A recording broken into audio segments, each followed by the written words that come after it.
যোৱা ৰাতি চামটাং যিটো টি ষ্টেট আছে তাত কেইবাদিনৰ পৰা অলপ নাহৰফুটুকী বাঘৰ আতংক সৃষ্টি হৈ আছিলে, যিটো ফৰেষ্ট ডিপাৰ্টমেণ্টে তাত কেছ পতা হৈছিলে। কেজত যোৱা ৰাতি এটা নাহৰফুটুকী, যিটো একেবাৰে এডেল্টটো নহয়, যিটো মেচিয়ৰ্ড বুলি কয়, একেবাৰে মেচিয়ৰ্ডটো নহয়, অলপ সৰু চাইজৰে পিঞ্জৰাবদ্ধ হৈছে।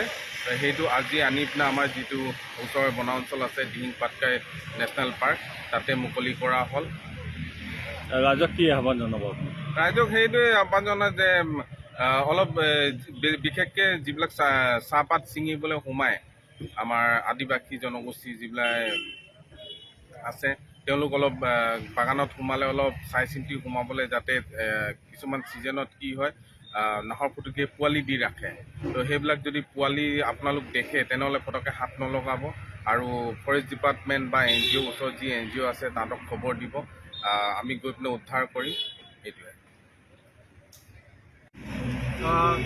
কেইদিনৰ পৰা আমাক ফোন আহিছিলে, মানে ডিভিজন অফিচত ৰাইডাঙত মানে বহুত দিনৰ পৰা বাঘ ওলাই আছিলে আৰু তাত চিকাৰো কৰি আছিলে। তাৰপিছত কি হ'ল, তাত কেছ পতা হ'ল। কেছ পতাৰ পিছত মানে এসপ্তাহৰ ভিতৰতে বাঘটো লাগিলে, আৰু ৰাইডাং টি ষ্টেটত লাগিছিলে সেইটো, আৰু তাক মানে তাৰ পৰা উঠাই মেলি ৰেস্কিউ কৰি আকৌ ঘূৰি যাবলৈ মেলি দিয়া হ'ল।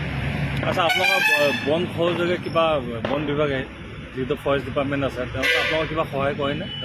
তেওঁলোকক এনেতো আমাৰ কল অহা নাছিলে। সিহঁতি আমাক কল কৰিলে যে আপোনালোকে অলপ থাকিলে মানে ভাল হ'ব, আমাৰ সহায় হ'ব, আৰু এনে একো হেল্প নাই। এনে কেতিয়াবা আমাৰ যদি ডুমডুমা ডিভিজন থাকোঁ, মানে ডাঙৰ ৰেস্কিউ হ'লে গাড়ী বিচাৰিলে সিহঁতি কেতিয়াবা গাড়ী দিয়ে। ডিগবৈৰ পৰা নিতুমণি শইকীয়াৰ ৰিপৰ্ট, নিভাজ অসম লাইভ।